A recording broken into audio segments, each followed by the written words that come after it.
The Book of Genesis in 7 minutes. The Book of Genesis. The Book of Genesis is the first book of the Hebrew Bible and the Christian Old Testament.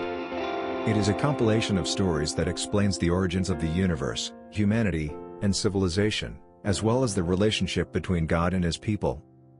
The word Genesis means beginning, and this book explores the beginning of all things. The book is divided into two main parts: the primeval history and the patriarchal history. The primeval history covers the period from the creation of the world to the time of Abraham, while the patriarchal history covers the lives of the patriarchs, Abraham, Isaac, Jacob, and Joseph. In the primeval history, the book begins with the story of creation. God created the world in 6 days, and on the seventh day, He rested. On the first day, God created light, and on the second day, He separated the waters above from the waters below. On the third day, God created dry land and vegetation, and on the fourth day, He created the sun, moon, and stars. On the fifth day, God created fish and birds, and on the sixth day, He created land animals and humans. God made Adam and Eve, the first man and woman, and placed them in the Garden of Eden.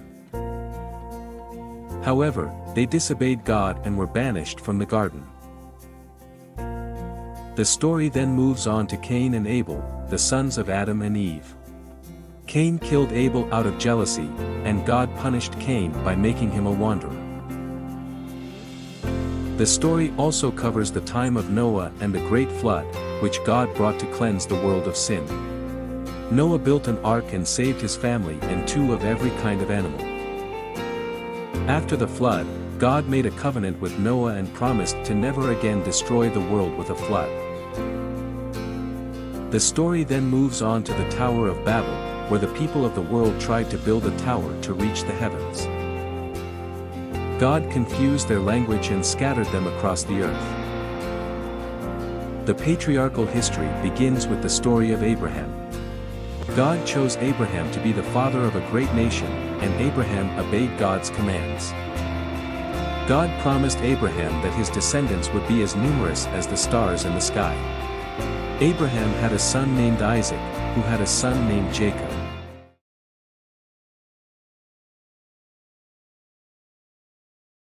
Jacob had 12 sons, who became the 12 tribes of Israel.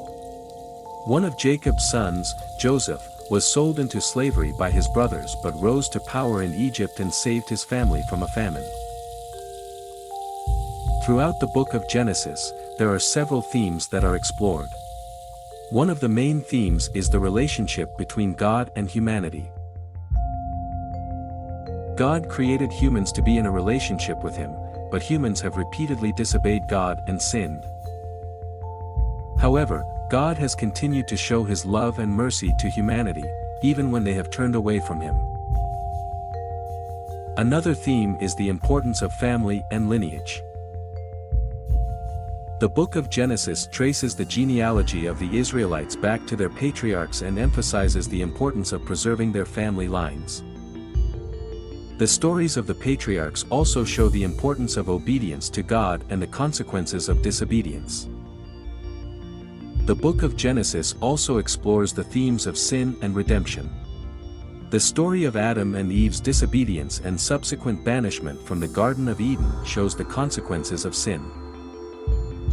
However, the promise of a Savior, who would redeem humanity from their sins, is also present throughout the book. In conclusion, the book of Genesis is a foundational text in both Jewish and Christian traditions. It explores the origins of the universe and humanity, as well as the relationship between God and His people. The book emphasizes the importance of obedience to God and the consequences of disobedience, while also exploring themes of sin and redemption. It is a rich and complex text that has been studied and interpreted by scholars and theologians for centuries. One of the most significant aspects of the book of Genesis is its role in shaping the religious and cultural identity of the Jewish people.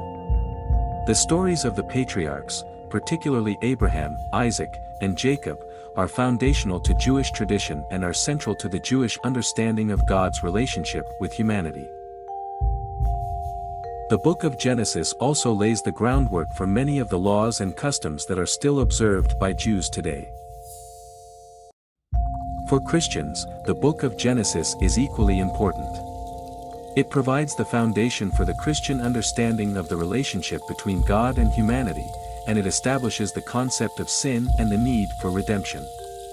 The book of Genesis is also important for Christians because it contains many prophecies that are seen as being fulfilled in the life of Jesus Christ. Throughout the centuries, the book of Genesis has been a source of inspiration for artists, writers, and thinkers. Its themes of creation, sin, redemption, and the relationship between God and humanity have been explored in countless works of literature, art, and music. However, the book of Genesis has also been the subject of controversy and debate. Some have criticized the book for its portrayal of women and its apparent support of patriarchal social structures. Others have raised questions about the historical accuracy of the stories and their relationship to other ancient Near Eastern texts. Despite these criticisms, the book of Genesis remains a foundational text in both Jewish and Christian traditions. Its stories and themes continue to inspire and challenge people of all faiths and backgrounds. From the story of creation to the lives of the patriarchs, the book of Genesis provides a rich and complex understanding of the origins of the universe, humanity, and civilization, as well as the relationship between God and His people. The Book of Genesis in 7 minutes.